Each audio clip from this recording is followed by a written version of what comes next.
This was the skyline of the center of the city of Brockton in 1900. And this was Brockton's famous City Hall. When it was built 100 years ago, it was proudly referred to as the Capitol building of the Old Colony, because Brockton is the only city in Plymouth County and the city most linked to the Pilgrims and their successors. The summit of this stone tower was once the highest point in the old Plymouth colony. It honors the founding of the large inland territory of Old Bridgewater in 1649. The Brockton City Seal aptly features the Old Bridgewater transaction, which established the first precinct westward of those strung along the New England coast. The Indian leader Massasoit and the Pilgrim leader Miles Standish signed the charter at Sachem Rock, near the once renowned industrial village of Joppa, now the Elmwood section of East Bridgewater. This Tower Hill plaque memorializes the words of the original Sachem Rock purchase agreement. Ironically, the moose skins and knives mentioned therein invoke a perpetual reminder of the role local Indians merit in the overall history of making shoes. For by the turn of the last century, this area was at the heart of the nation's great boot and shoe industry. It was considered the shoe center of the world. To find out much more about the fascinating shoemaking history of the South Shore and Brockton district, let's visit the only authentic boot and shoe museum in the United States. Webster's dictionary says a shoe is a covering of the foot which is worn for the purpose of support or protection and/or for some fashionable reason. This means that the first footwear in North America was actually handcrafted by Indians, hundreds of years before the Europeans arrived. New England's Algonquin tribes were adept in using bone needles and sinew to perform the basic operation of connecting deerskin upper shoe parts to heavy moose skin soles. And there are several interesting historical accounts that refer to area colonial families purchasing such moccasins from them. The earliest white settler who got involved in shoemaking was Experience Mitchell. He built the first tanning operation in the colonies in Plymouth in 1623. And within a year after the Old Bridgewater purchase, he and his son Edward constructed a tannery here in Joppa Village. The Mitchell family operated shoe and allied businesses in the Joppa area for over 200 years. Perhaps their most notable descendant was Charles Mitchell, who in the late 1700s established the first national wholesale boot and shoe outlet in a factory showroom on Broad Street in Boston. Mitchell and his partner Seth Bryant, who was also from Joppa, provided the necessary marketing expertise that enabled both Brockton and the North Shore city of Lynn to launch their great shoe industries in the 19th century. During the early 1600s, skilled boot and shoemakers were very scarce in New England. For example, South Shore records reveal a bizarre tale of how in 1624, a Weymouth cordwainer, or cobbler, was about to be executed for a serious crime. And when the authorities suddenly realized he was the only such craftsman for miles around, they hanged someone else. For the first 50 years after the Pilgrims arrived at Plymouth, most settlers made crude unisex forms of shoes in the kitchens of their homes, similar to these. Contrary to the popular Pilgrim image, metal buckles didn't become fashionable until the late 1600s. Throughout the 1700s, numerous heads of families became better shoemakers than they were farmers or military men. And by the time of the Revolutionary War, many small shops called 10-footers dotted the village landscapes, such as this replica of the building of Levi and Franklin Keith that once stood on Perkins Avenue in Brockton.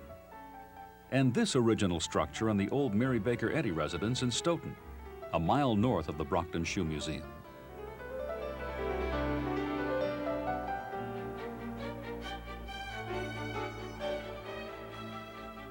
The Faxon brothers of Cochato, now called Randolph, pioneered in making shoes for retail store owners in Boston, the first of which was operated by Quincy Reed of Braintree.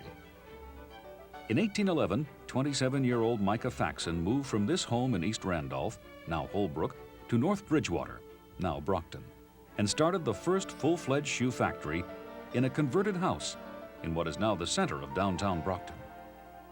Faxon made his first sale of shoes in the Long Wharf area of Boston, and soon became the first to manufacture solely for the Boston wholesale market.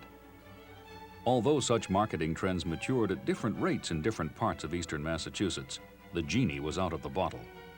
And increasing numbers of producers were committed to making shoes for users they would never see or know. While North Bridgewater was originally known for its production of fine clocks and cast iron shoe tools, by 1830 over half of its male and female workforce was directly involved in making boots and shoes, most of which were sold in the South. Many North Bridgewater families provided light manufacturing services in their homes. For example, the assembly of the various parts of uppers, which are the relatively thin pieces of leather that make up the upper portion of a shoe. This particular home sewing task was gradually phased out after the sewing machine was invented by Elias Howe in 1845. However, Howe's sewing machine and modifications by Singer and others proved to be utterly incapable of performing the most critical operation of attaching uppers to thick leather soles. So both hand pegging and hand sewing methods prevailed in local factories, cottage industries, and 10-footers. For over 20 years, the industry experimented with a myriad of awkward sole joining alternatives, such as the wire tacking and clamping devices of Elisha and Aaron Hobart of Abington, and a grand variety of ineffective automatic wood peggers, none of which approached the craftsmanship in a hand-stitched sole. Finally, in 1858, a mechanized solution that applied the distinct benefits of needle and wax thread was discovered in the areas of Old Abington, now called Rockland and Whitman. The inventor was Lyman Blake. A 23-year-old mechanical genius, Blake made the greatest technological breakthrough in the 3,000-year history of shoemaking when he introduced his unpretentious but powerful sole fastening instrument. As significant as the silicon chip is in today's computer industry, this user-friendly tool was developed to where it could easily machine sew a heavy sole to a finished upper in less than a minute, literally hundreds of times faster than stitching them by hand. And its ability to apply wax thread meant soles were much stronger and far more resistant to dampness than those held together by wooden pegs. Gordon Mackay, a shrewd promoter, immediately purchased rights to Blake's invention. He added a counting meter to the machine and then enticed shop owners to try it on the basis of paying him 1 to 5 cents for each pair sewn. The idea hit like a bombshell, the most dramatic reaction being that the new invention and Mackay's royalty concept were so productive that they set off labor conflicts that gained nationwide attention, especially when thousands of women stitchers reacted by going out on strike in Lynn, the same place where the noted African-American Jan Matzliger devised his equally controversial post-Civil War toe-lasting machine. Mackay's timely system gained acceptance during the Civil War as Union resistance waned. Meanwhile, significant related changes were taking place in the East Bridgewater and Abington areas, initiated by Seth Bryant. Bryant was a military footwear expert and manufacturer from Joppa and co-owner of Mitchell & Bryant, then the foremost wholesale boot and shoe house in Boston. At the onset of the hostilities, he passionately argued that the abuse of government military footwear contracts in previous wars was about to be repeated in the Civil War.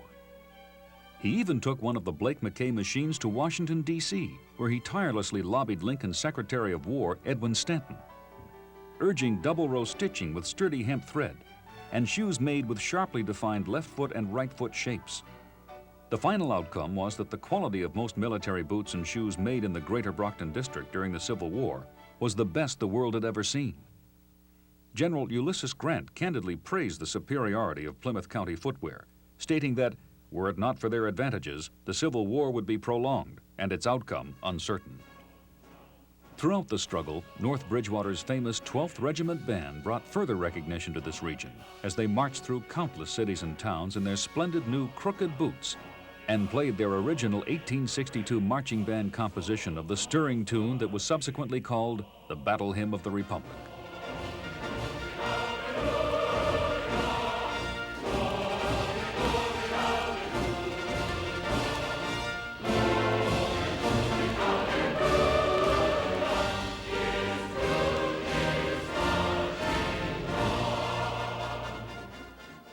Although North Bridgewater's shoe economy definitely improved as a result of Civil War contracts, its rise towards global preeminence was initiated by a lucky coincidence.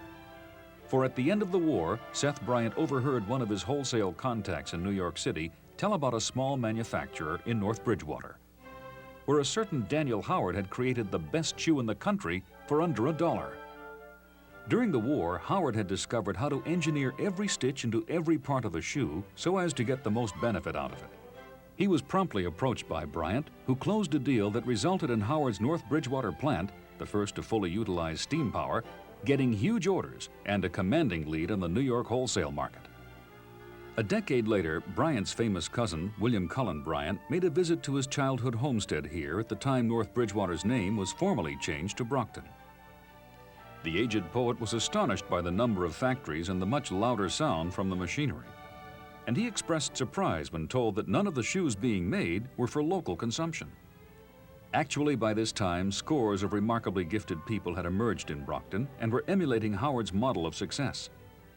For example, D.W. Field, who had served faithfully as Howard's accountant, was financed by Howard and started his own company. Field's men's shoe business was one of the largest in the world. Known today as FootJoy, it is the last operating shoe company in Brockton. Campello's brilliant Ezra Keith was the first manufacturer to introduce a 19th century version of a high-tech shoe. His Brockton and Raynham plants, along with a Gilmore factory in Raynham, where Blake and McKay conducted significant research for over 5 years, set the mid-19th century standards for boot and shoe producing for the entire industry. Their footwear products were the first to be totally created by mechanical processes. The vast corporation of George E. Keith Company opened the world's first group of foreign retail chain stores and led the way in shoe exporting. And in 1883, even Thomas Edison appeared on the scene. Quite understandably, he selected Brockton as a field research station to test, develop, and demonstrate several of his inventions. Accordingly, the shoe factory of Moses A. Packard became the first to become fully electrified. Packard adapted his steam-driven machinery to electric motor power, and he replaced all of his gas lights with Edison's new incandescent bulbs. And finally, one of Brockton's most charismatic 19th century figures was Plymouth-born Governor William L. Douglas, whose name, portrait, and $3 shoe advertisement, it is said, were once as internationally well known as the American flag itself. Among his numerous achievements, Douglas established the nation's first Board of Conciliation and Arbitration. His idea was called the Better Way. The famous justice, Louis Brandeis, later applied Douglas's plan and developed it into an effective tool that did much to stabilize Union conflicts. At the turn of the century, Cape Cod's Sidney Winslow was joined by Gordon McKay and Charles Goodyear to complete the elaborate task of consolidating over 100 diverse shoe machine operations under the auspices of one firm called the United Shoe Machinery Company. And with this single act, boot and shoe manufacturing became the most mechanized enterprise on the face of the earth.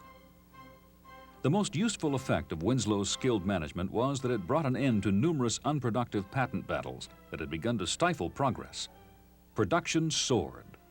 Brockton's 15,000 workers in its 100 or more factories could now make dozens of pairs of shoes per person in a 9-hour day. During this dynamic period of immigration and economic growth, it was noted at the annual industrial expositions of the nationally famous Brockton Fair that every 5th man in the United States was wearing Brockton-made shoes, and then every 4th man, and so on.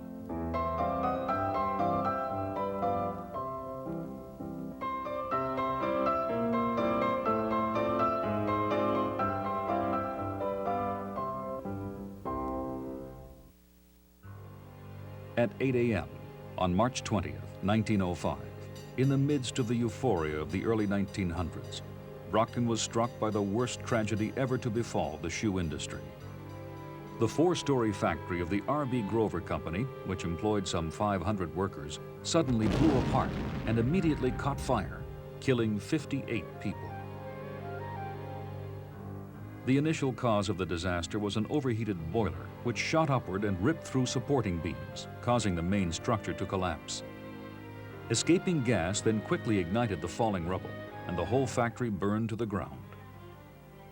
Although the people of the South Shore and Greater Brockton District were profoundly shaken by this incident, their abiding sense of stability and purpose prevailed. The quality of their workmanship continued to improve, and the general atmosphere of success associated with many of the region's new and established shoe and allied industries of this period is very apparent in the smart designs and confident merchandising of their products. Notice the splendid stitching and overall craftsmanship in these widely varied styles, as seen at the Brockton Shoe Museum.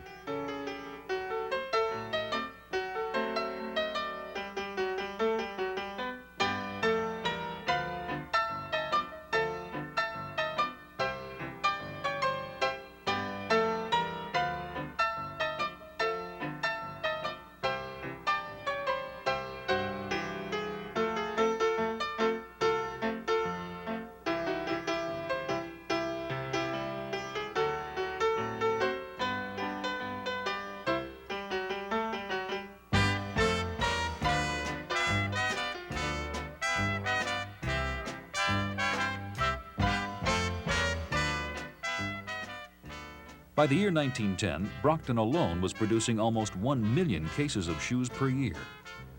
And for 10 years, the Brockton district maintained a firm grasp on the title of being the world leader in the shoe industry. It was called the place of workers and winners.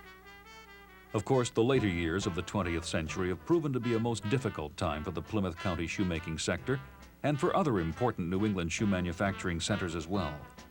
Nevertheless, tremendous credit must be given to the small but strong-hearted group of survivors still plying the art of manufacturing shoes and allied products in this region.